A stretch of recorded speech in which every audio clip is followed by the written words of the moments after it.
இன்றைக்கு திருச்சிக்கு ஒரு சினிமா நடிகர் வந்து இறங்கினார். என் தொண்டர்களும் இங்க அமர்ந்திருக்கிறார்கள். கொஞ்சம் பேர் ஒருத்தங்க ரெண்டு பேர் எழுந்து போறாங்க, திரும்பி உட்காந்துடுறாங்க. இங்க எங்கேயாச்சும் நாங்க மரத்துல ஏறணுமா? இங்க எங்கேயாச்சும் அப்பாவி பொதுமக்கள் வீட்டு மேல ஏறி கூரையில குதிச்சோமா? அவன் கஷ்டப்பட்டு கட்டிருக்கிற ஓட்டு வீடுல ஏறி குதிச்சு ஓட்ட உடைச்சமா? கடைகளை சூறையாடணுமா? சென்னை விமான நிலையம் இன்றைக்கு சூறையாடப்பட்டிருக்கிறது. அத்தனை தட்டிகளையும் தாண்டி ஏறி குதிக்கிறான். ஒரு அரசியல் படுத்தப்படாத ஒரு பெரும் கூட்டம். இன்றைக்கு திருச்சி மாநகரத்தில் வெளிநாட்டுக்கு உழைக்க போன தொழிலாளிகள் பல பேர் வெளிநாட்டு விமானங்களை விட்டுவிட்டான். 60,000 70,000 டிக்கெட் எங்க போவான்? யார் பதில் சொல்றது?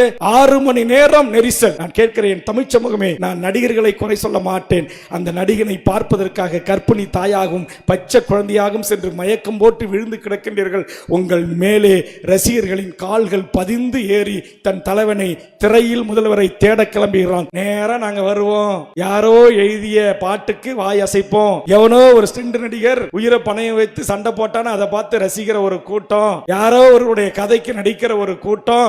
அந்த கூட்டத்தின்பால் ஈர்க்கப்பட்டு இன்றைக்கு கற்பனை தாயா மிதிப்பட்டு மயக்கம் போட்டு எத்தனை தொலைக்காட்சி நேரடியாக காட்டுறான். பாவம், ஒரு டீ கடைக்காரன், ஒரு மளிகை கடைக்காரன், ஒரு ஓட்டு போட்ட வீடு, அந்த வீதிகளில் இருந்து ஏற்பட்டது வர அத்தனை வீடுகளில் ஏறி நின்று குதிச்சு ஓடுகள் உடைந்து ஹாஸ்பிட்டல் ஷீட்டு உடைந்து எத்தனை குடும்பங்கள் இன்னைக்கு நடுவீதிக்கு வந்திருக்கணும். 15,000 பேர் இன்றைக்கு அவரவர்கள் பணிக்கு செல்ல முடியல. தாய்மார்கள் பெரியோர்கள் கதறாங்க. தமிழ்நாட்டு வரலாற்றில் காங்கிரஸில் தொடங்கி 2 கம்யூனிஸ்டுகளில் இருந்து ஏன் சித்தாந்த அடிப்படையில் நாம் எதிர்க்கிற பாரதிய ஜனதாவில் இருந்து திமுக, அதிமுக, பாமக, விடுதலை சிறுத்தைகள் என்று எத்தனையோ சாதி கட்சிகளும் மத கட்சிகளும் இந்த மண்ணில் இருந்து அந்தந்த தலைவர்கள் வருகை வந்த போது எல்லாம் கூடுகிற அந்த கூட்டம் ஒரு ஒழுங்கு செய்யப்பட்ட ஒரு கூட்டமாக, ஒரு கட்டுப்பாடு ஒரு கூட்டமாக, ஒரு தலைமை நிர்வாகிகளுக்கு கட்டுப்படுகின்ற ஒரு கூட்டமாக, ஒரு அரசியல் நெறிப்படுத்தப்பட்ட ஒரு கூட்டமாக தமிழ்நாட்டில் இருக்கிற கிட்டத்தட்ட 86 அரசியல் கட்சிகளின் கூட்டங்கள் இருக்கிறது. இந்த வரையறுக்குள் வராத ஒரே கூட்டம் அப்படின்னா திருச்சியிலையும் மதுரை விமான நிலையத்திலையும் பொது சொத்துக்களை சேதமாக்கி சென்னை எம்எல்ஏ விடுதி சாலையில் இருந்த அத்தனை பாறைக்காட்டுகளையும் உடைத்து பாவம் கூண்டு அமைச்சிருக்கிறாங்க. அந்த கூண்டு மேல ஏறான். விஜய் வர்ற வேன் மேல ஏறான். நான் விஜயை தப்பு சொல்லல, என் தமிழ்நாட்டு மக்களை தான் தப்பு சொல்லுவேன். என் தொப்புள் கொடி உறவுகளை தான் தப்பு சொல்லுவேன். இப்படி அறியாமையில் இருக்கீங்களா? அமிர்தா பச்சனை விட உலகத்தில் இந்தியாவில் மிகப்பெரிய நடிகனா? மம்முட்டி விட மிகச்சிறந்த நடிகனா? அங்க இருக்கிற மோகன்லாலை விட மிகச்சிறந்த நடிகர்களா? எங்கேயாவது கேரளையன் மலையாளத்தி சகோதரர்கள் தன் 6 அறிவை இழந்து உடைய அவுத்து போட்டு வேப்பலை கட்டிக்கிட்டு இவன் தலைவனுடைய படம் 100 நாள் ஆவணும்ட்டு நடைபயணம் போற வரலாறு கேள்விப்பட்டீங்களா? கேரளாவில், மும்பையில் கேள்விப்பட்டிருக்கீங்களா? உத்தரப்பிரதேசத்தில் கேள்விப்பட்டிருக்கிறீங்களா? ஏன் இந்த அறியாமையில் மூழ்கி திளிகின்றீர்கள்? உன் தெருவுக்கு குடிக்க தண்ணி கொடுத்தானா? ரோடு போட்டானா? பள்ளிக்கூடம் கட்டினானா? பால்வாடி கட்டி கொடுத்தானா? உயர்நிலை பள்ளி கொடுத்தானா? கலைக்கல்லூரி கொடுத்தானா? பொறியியல் கல்லூரி கொடுத்தானா? இன்ஜினியரிங் கல்லூரி கொடுத்தானா? மெடிக்கல் காலேஜ் கொடுத்தானா? இந்த நடிகர்கள் ஒரு சினிமாவில் ஒரு நடிக்கிறாங்கன்னா போங்க, கதை அம்சம் நல்லா இருக்குமா, கைத்தட்டமா, விசில் அடிச்சோமா, ரசிச்சுட்டு வந்துடணும். ஆனா இங்க இருக்கிற என் தமிழ்நாட்டு பெண்கள் இன்னைக்கு குறிப்பா அந்த பெண் பிள்ளைகள் செய்யற அநியாயம் தாங்கவே முடியலங்க. இங்க இருக்கிற பெண் சகோதரிகள் நீங்க தான் அந்த மக்களுக்கு எஜுகேட் பண்ணணும். ரொம்ப வருத்தமா இருக்கு. ரொம்ப கேவலமான நடை, உடை, ஆட்டம், பாட்டம், கொண்டாட்டம், பேச்சுக்கள், தொலைக்காட்சி மைக்கை நீட்டி பேசும்போது என்ன வார்த்தையை சொல்றோன்னு சொன்ன பின்விளைவுகள் என்ன அப்படின்னு தெரியல. எதுக்கு கை குழந்தையோட போறீங்க? இந்த கை குழந்தை அப்படியே தலையை பிடிச்சி தூக்கி அந்தாண்டு ஒருத்தன் தாண்ட போடுறான், இன்னும் ஒருத்தன் 2 காலை பிடிச்சி வாங்கி இப்படி எடுத்துட்டு போறான். நம்ம ஊர்ல முயலை காதை பிடிச்சி எடுத்து போவாங்கல்ல, அப்படி எடுத்துட்டு போறான். நான் கேட்கிறேன், தமிழ்நாட்டில் நான் பிஜேபி சித்தாந்த எதிரியாக இருந்தால் கேட்கிறேன், தமிழ்நாட்டில் இருக்கிற அதிமுக, திமுக போன்ற பொதுக்கூட்டங்களில் எங்கேயாவது இப்படி கர்ப்பிணி தாய்கள் மிதிப்பட்டு இருக்கிறார்களா? பச்சை குழந்தைகள் இப்படி காலையும் தலையும் தூக்கி வீசப்பட்டிருக்கிறார்களா? எங்கேயாவது 1 லட்சம் சேர், 1.5 லட்சம் சேர் போட்டதில் 1 லட்சம் சேர் உடைப்பட்டு அந்த சேரை போட்ட முதலாளி பல தொலைக்காட்சி முன்னாடி வந்து கதறி பார்த்திருக்கிறீங்களா? இவர்களை எல்லாம் பக்குவப்படுத்த வேண்டிய, மட்டுப்படுத்த வேண்டிய எஜுகேஷன், அதாவது அவர்களுக்கான எஜுகேட் பண்ண வேண்டிய பொறுப்பு இந்த கட்சியினுடைய தலைவர்களுக்கு இருக்கிறது. அதையெல்லாம் நீங்க செய்யுங்க. மக்கள் சார்ந்த பிரச்சனைகளுக்கு வீதிக்கு வாங்க, மக்கள் சார்ந்த போராட்டங்களை நடத்துங்க, மக்களோடு மக்களாக பழகுங்க, மக்களோட மக்களாக இருங்க. அதையெல்லாம் நான் செய்ய மாட்டேன். சனிக்கிழமை ஆச்சுன்னா எங்களுடைய பேருந்து வரும். இதுக்கு நான் கேட்கிறேன், இந்த நாட்டுடைய அரசாங்கத்தினுடைய கையாலாக அதை தனன்றேன். எப்படி நீங்க இந்த நாட்டுடைய பெரிய நேர்மையான நீதிபதிகளை என்ன பண்ணிட்டு இருக்கிறீங்க? என்ன தமிழ்நாட்டு பொதுமக்களுக்கு பல லட்சக்கணக்கான மக்களுக்கு போக்குவரத்து இடைஞ்சலை ஏற்படுத்துவதற்கு எப்படி நீங்க ரோட் ஷோவை அனுமதிக்கிறீங்க? எப்படி விமான நிலையங்களை நாட்டுடைய மக்களால் தேர்ந்தெடுக்கப்பட்ட அமைச்சர்களுக்கு கொடுக்கின்ற அந்த இடத்துல எப்படி ஒரு நடிகருடைய வாகனத்துடைய வண்டியை கொண்டு போய் நிறுத்த அனுமதிக்கிறீங்க? ஒரு சிறைத்துறையில் இருக்கிற ஒரு பாலா என்கிற நடிகன் தன் சம்பாதித்த பணத்தில் பெரும்பகுதி ஏழை மக்களுக்கு ஆம்புலன்ஸ்களையும் வீடுகளையும் கட்டி கொடுக்கிறார், தையல் மிஷினை கட்டி கொடுக்கிறார். அந்த பாலா நாளைக்கு திருச்சி விமான நிலையத்துக்கு வருகின்ற போது சிறப்பு விருந்தினர்களுக்கான கேட்டு திறக்கப்படுமா? ஒன்றிய அரசே, நரேந்திர மோடியே, உங்கள் சூழ்ச்சி தெரிகிறது. ஆனா ஒரு நடிகருடைய விமானம் இந்தியாவில் எந்த மூலையில் வேண்டுமானாலும் பறக்கலாம் என்று அனுமதிக்கிறீங்க. ஆனா எங்களுடைய ஒக்கி புயல் எங்கள் ராமேஸ்வரம் தீவு மீனவர்களும் கன்னியாகுமரி தீவு மீனவர்களும் பாதிக்கப்பட்ட போது மீறுங்கள் மீட்டு தாருங்கள் என்று சொன்ன போது எங்க அம்மையார் நிர்மலா சீதாராமன் சொன்னாங்க, எங்க ஹெலிபேட்டுக்கும் எங்க விமானங்களுக்கும் மாலை 6 மணிக்கு மேல கண்ணு தெரியாதுன்னு. நான் கேட்கிறேன், எந்த விதத்தில் நியாயம்? பிரித்தாளம் சூழ்ச்சி. தமிழ்நாட்டில் தமிழ்நாடு, தமிழ் மொழி, தமிழர் வாழ்வுரிமை என்கிற தளத்தில் எண்ணற்ற தலைமைகள் இருக்கிறார். நல்ல கண்ணையா யாருன்னு கேட்கிற ஒரு கூட்டம் காலி கூட்டமா மாறி நிக்குது. தோழர் தமிழரசனா யாரு அவருன்னு கேட்கிறான். பாவலர் பெருஞ்சு திருநாரா யாருன்னு கேட்கிறான். எங்கள் ஐயா பாவேந்தன் பாரதிதாசரை யாருன்னு கேட்கிறான். ஆனா சினிமா கதாநாயகர்களையும் சதை நாயகங்களையும் கொண்டாடுகிற ஒரு இழிப்பிரவிகளாக தமிழ்நாட்டு இளைஞர்களை மாற்றுகிற அந்த போக்கை நான் கடுமையாக கண்டிக்கிறேன். இதற்கு எப்படி அரசு துணை போகலாம்? எங்களுக்கு ஒரு ஆர்ப்பாட்டம் பண்றதுக்கு இன்னைக்கு தலாமா தொழிற்சாலை மின்சாரம் கிடையாது, கதவை இழுத்து பூட்டிட்ட, லெட்டினை இழுத்து பூட்டிட்ட, தண்ணி கிடையாது குடிக்க, போறதுக்கு உரிமை இல்லை. ஆனா நீங்க எப்படி இன்னைக்கு ஒட்டுமொத்த திருச்சியை ஸ்தம்பிக்கக்கூடிய வகையில் 6 மணி நேரம் டிராபிக் ஜாமுக்கு எப்படி அனுமதிச்சீங்க? எதுக்கும் சோமோட்டா வழக்கை விசாரிக்கிற உயர்நீதிமன்ற நீதியரசர்களே, நீதிமான்களே, கண்ணு தெரியலையா? மக்கள் படுகின்ற துன்பங்கள் துயரங்கள் கண்ணு தெரியலையா? மோடி அமித்ஷாவுடைய கடக்கன் பார்வை சினிமாக்காரர்களுக்கு இருக்கிறது என்பதற்காக திட்டமிட்டு இங்க இருக்கிற ஒரு அடித்தளத்தை உடைக்க வேண்டும் என்பதற்காக நீங்கள் செய்கிற சூழ்ச்சியா இல்லையா? இது தனிப்பட்ட முறையில் விஜய்க்கு என்ன மாம மச்சான் சண்டையா? எனக்கும் அவருக்கும் எதுவும் கிடையாது. நீங்க அரசியலுக்கு வாங்க, மக்களோட பணி செய்யுங்க, மக்கள் பிரச்சனைக்காக ரோட்டில் நில்லுங்க.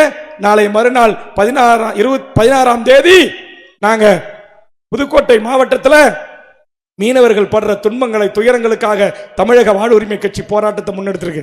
ஆனால் உங்கள் 40 ஆண்டு சினிமா வாழ்வு, திரைத்துறையிலே அரசியலுக்கு வர நினைத்த, அது ரஜினியாக இருந்தாலும் கூட வர நினைத்த உங்களுடைய அரசியல் வாழ்வு என்ன? இந்த மக்களுக்கான போராட்டங்கள் என்ன? நான் கேட்கிறேன், ஐயா நல்ல கண்ணு செய்யாத தியாகமா சுதந்திர இந்தியாவின் விடுதலைக்காக 10 ஆண்டு காலம் சிறையில் இருந்தான். வெள்ளைக்காரன் ஒவ்வொரு மீசை முடியாக புடுங்கி புடுங்கி விடுதலை போராட்டத்தில் பங்கெடுக்க மாட்டேன், மன்னிப்பு கடிதம் எழுதி தாருங்கள் என்று சொன்னேன். நான் சாவர்கர் பரம்பரை அல்ல, மன்னிப்பு கடிதம் எழுத மாட்டேன் என்று சொன்ன மகத்தான தலைவன் எங்கள் ஐயா நல்ல கண்ணு. சங்கரையாக்கள், எங்கள் தமிழ் தேசிய தந்தை ஐயா பழ நெடுமாறன் போன்றவர்கள், இன்னும் இந்த தமிழ்நாட்டில் எத்தனை தலைவர்கள், அப்பழுக்கற்ற ஆளுமைகள். ஏன் இதே சேலம் மாவட்டத்தில் ஒரு சின்ன அமைப்பாக இருந்தாலும் வைத்துக் கொண்டு தமிழர் தேசிய தளத்தில் பணி செய்கிற எங்கள் அண்ணன் கொளத்தூர் மணி போன்றவர்கள், எத்தனை சின்ன சின்ன இயக்கங்கள் அமைப்புகள் இந்த மண்ணுக்காக மக்களுக்காக தேச விரோத சட்டங்களை சந்தித்திருக்கிறார்கள். ஒரு கம்யூனிஸ்ட் இயக்கவாதியாக இருந்து இங்க வந்து பேசிய அருமை சகோதரர் தோழர் சிதம்பரம் போன்றவர்கள், என்னை விட வயதில் மூத்தவர்கள். நான் கேட்கிறேன், எத்தனை பேர் இந்த மண்ணுக்காக போராடி இருக்கிறார்? இவர்களுக்கு கிடைக்காத அங்கீகாரம், இவருக்கு கிடைக்காத முக்கியத்துவம், இவர்களை கொண்டாட மறுக்கின்ற ஒரு தமிழ் இனமாக, ஒரு சினிமாவில் நடிப்பவனாக கட்டி பிடிச்சிட்டு டான்ஸ் ஆடுறது. இங்க என் பெண் பத்திரிகையாளர்கள், பெண் தாய்மார்கள் இருக்கிறார்கள். இன்னைக்கு சினிமாவில் எழுதுற பாடல்கள் என்ன பாடல்களுங்க? நீ ரெடியா, நான் ரெடி, உட்டாலக்கடி செவுத்த தோல் தான், உள்ளே தெரியுது ஏதோ ஒண்ணுதான். கட்டில்கள் எதுக்கு, கற்பூரங்கள் எதுக்கு, சாமிக்கு தான். கட்டில்கள் எதுக்கு, சாதிக்கத்தான். இப்படியெல்லாம் பாட்டு எழுதி தமிழ்நாட்டுடைய பண்பாட்டை, கலையை, கலாச்சாரத்தை, நாகரிகத்தை ஒருவனுக்கு ஒருத்தி என்கிற என் தமிழ் முறையை அடித்து நொறுக்குகிற அந்த சினிமா, அது மீதுதான் எனக்கு கோபம். தனிப்பட்ட எந்த நடிகர் மீது எனக்கு கோபம் அல்ல. எத்தனையோ நடிகர்கள் எனக்கு நண்பர்களாக இருக்கிறார்கள், எத்தனையோ நடிகைகளும் நான் அவர்களை பாராட்டி இருக்கிறேன். நான் எதற்காக இதையெல்லாம் பேசுகிறேன் என்றால், இந்த மண் எப்படிப்பட்ட மண், எப்படிப்பட்ட தலைவர்கள் வாழ்ந்த மண், எப்படிப்பட்ட அறிஞர்கள் தோன்றிய மண். வள்ளலார் வாடிய பயிரை கண்ட போதெல்லாம் வாடினேன் என்று சொன்ன வள்ளலார் பிறந்த மண்ணில் மண் சோறு சாப்பிட்றாயா? அவன் தலைவனுடைய படம் 100 நூல் ஆவணுங்கிறதுக்காக மண் சோறு சாப்பிட்றானே. ஒரு மனிதன் 6 அறிவுப்படுத்த உடை, நல்லா வெள்ளையும் சலையுமா சட்டை பேண்ட் போட்டுட்டு வரோம், எல்லாத்தையும் கைட்டு போட்டுட்டு அம்மனமா வேப்பிலையை கட்டிக்கிட்டு என் தலைவன் படம் 100 நாள் ஓடணும், அது என்ன ஜில்வர் ஜூப்ளி கொண்டாடணும், வைர விழா கொண்டாடணும்ன்றானே. அதுவும் ஒரு வயசு பொண்ணுங்க படிச்சா, எம்ஏ படிச்சிருக்கு, பிஎஸ்சி படிச்சிருக்கு, பிஏ படிச்சிருக்குன்னு சொல்லிட்டு, ஐயோ நான் விஜய் பார்த்துட்டோம், ஐயோ ஐயோ ஐயோ, நான் எங்கேயோ அல்லோலையா கூட்டத்தில் ஏதாவது சத்தம் வருதுன்னு நினைச்சேன். எப்படி நீங்க படித்த படிப்புக்கும் பகுத்தறிவுக்கும் எங்கே போச்சு? இதையெல்லாம் சிந்திங்கன்னு சொன்ன. இப்ப இந்த பேச்சை எங்களுடைய முகநூல் பக்கத்துல லைவ் போட்டானா ஒரு 100 பேர் வந்துருவான். அவன் 100 பேர் வந்தா என் கட்சியினுடைய தொண்டன் ஒரே ஆளே அதுக்கு கவுண்டர் கொடுப்பான். நாங்கள் கருத்தியலாக வளர்ந்தவர்கள், சித்தாந்தத்தால் வளர்ந்தவர்கள். உன் 1,00,000 பேர் என் 1000 பேருக்கு சமம். என் 1000 பேர் உன் 10,00,000 பேருக்கு சமம். அது எந்த நடிகனாக இருக்கலாம். சிரஞ்சீவி கூட தெலுங்கானாவில் 25 லட்சம் பேர் கூட நான் ஆந்திராவில். இன்னைக்கு என்னாச்சு? இங்கே தமிழ்நாட்டில் இருக்கிற 186 அரசியல் கட்சிகளை கூட நான் சொல்வேன், அவரவர்கள் ஏதோ அவர் சார்ந்த சாதிக்கோ, அவர் சார்ந்த மதத்திற்கோ, அவர் சார்ந்த அரசியல் இயக்கத்திற்கோ உண்மையும் நேர்மையுமாக இந்த மண்ணுக்காக மக்களுக்காக போராடி 4 நாள் ஜெயிலுக்கு போயிருப்பான், 2 வழக்கு வாங்கியிருப்பான், 2 சந்திச்சிருப்பான், 2 இடத்த கொடி பறிச்சிருப்பான், 2 ஊர்ல சாலை மறியல் பொண்ணு போலீஸ்காரங்கிட்ட உத வாங்கியிருப்பான், லட்டி வாங்கியிருப்பான், கண்டிஷன் மேல கையெழுத்து போட்டிருப்பான் கன்னியாகுமரியில் போய். ஏன்னா நான் போட்டேன் கன்னியாகுமரியில்.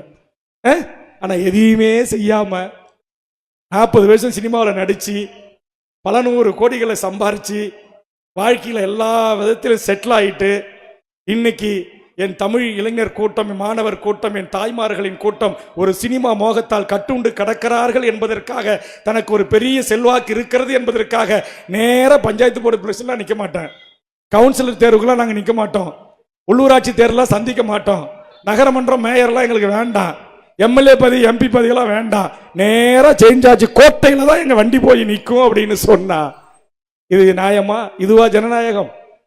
ஆக நான் நடிகர்களை மீண்டும் சொல்லுகிறேன், நடிகர்களை குறை சொல்ல மாட்டேன். உங்கள் உறவுகளாக இப்படி போறான்ல, கர்ப்பிணி தாயா, கை குழந்தையா, பெண் பிள்ளைகளா, ஒரு 5-6 பெண் பிள்ளைகளுக்கு மயக்கம் போட்டு ஊந்துச்சு.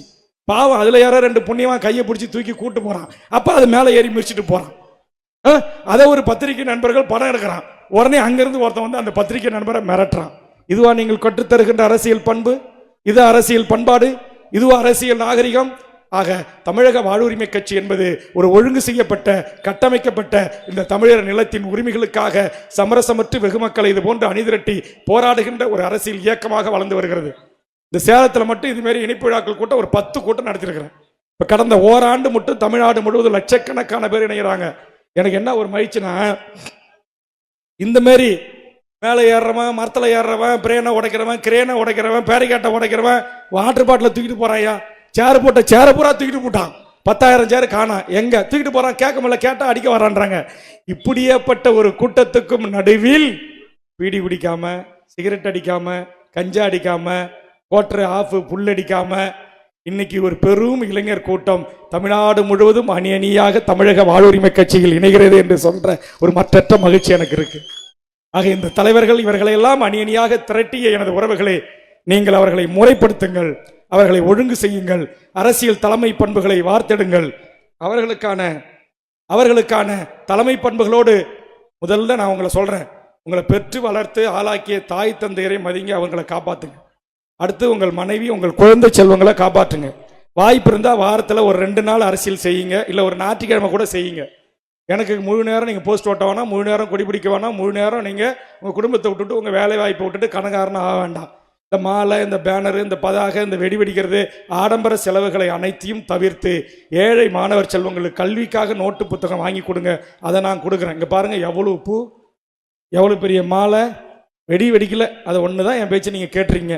சால்வோ போடல, மகிழ்ச்சி. காலில் உள்ள மகிழ்ச்சி. பொக்கை கொடுக்கல, மகிழ்ச்சி. இந்த 2 தப்பை மட்டும் புதியவர்கள் செய்தீங்க. அதுவும் சந்தோஷம் என்கிட்ட அனுமதி வாங்கிட்டு தான் மேலே வந்து போட்டார். இந்த ஒரு முறை போட்டுக்கிறேன்னா அடுத்த முறை போட மாட்டேன்னாரு. சந்தோஷம் இன்னைக்கு தினத்தந்தியில் மாலை மலரில் பக்கமாக விளம்பரம் கொடுத்துருக்கார். இது எல்லாம் பெரிய கட்சி, ஆண்ட கட்சி, ஆண்டு எல்லாத்தையும் கையில் வச்சிருக்கிறோம், செய்கிற வேலை. நீ உழைச்சி சம்பாதிக்கிற காசு வேண்டாம். 2 லட்சம்லாம் கொடுத்து எனக்கு நீ விளம்பரம் செய்யவே வேணாம். அந்த 2 லட்சத்தை கொடுத்து அந்த கட்சிக்காக கொடிபிடித்து கோஷம் போடுகின்ற ஒரு ஏழை என் கட்சி தோன்றனுடைய ஒரு மருத்துவ செலவுக்கு நான் அந்த பணத்தை கொடுத்து